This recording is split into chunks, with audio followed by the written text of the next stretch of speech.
Hey church, Pastor Shane here with another community group discussion starter video. This was our second Sunday in our missions emphasis week, where we kind of expand our perspectives to understand the work that God is doing, not just here, but also around the world, and how we're kind of called to be part of that. And so we've had missionaries both this weeks.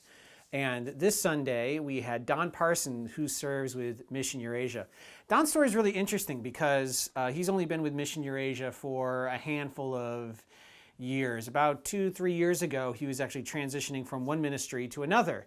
And I remember it was one of the first time I met him, and he was just kind of praying through like what this new ministry in Eastern Europe and in places like Russia and Ukraine and Romania and Moldova and Poland, some of those, that was kind of the region he'd be working in.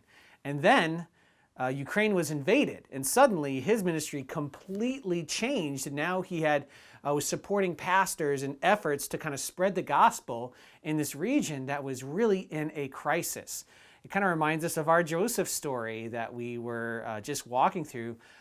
Evil things were happening there, but there was just opportunity for Christians to really make an impact on their people and spread the gospel. And that's the work that Don has been part of. I was really grateful for his message kind of addressing faith and the powerful faith he saw among Ukrainian people and the people in that surrounding region in the face of crisis.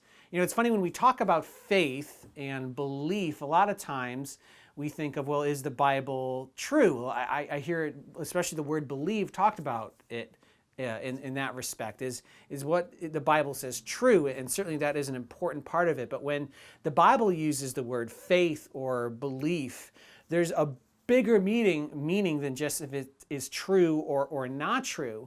But when it talks about faith in belief, it is also talking about a trust. Not just that something is true, but that we trust in it. Trust not only that God is real, but that we trust in Him, for example. And I'm so glad Don actually started with this passage at the end of chapter 10 before talking about faith in Hebrews chapter 11.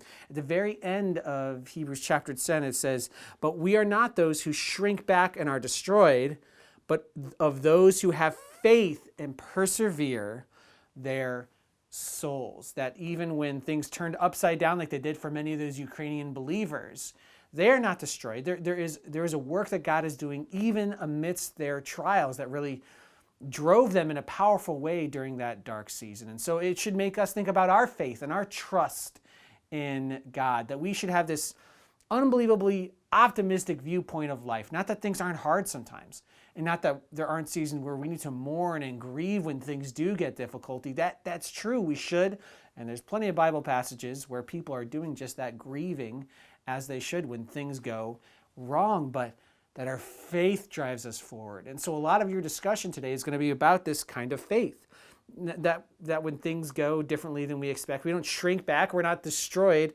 but rather we have those of faith that kind of drives us forward wherever God may lead us. And we see God often having a powerful impact.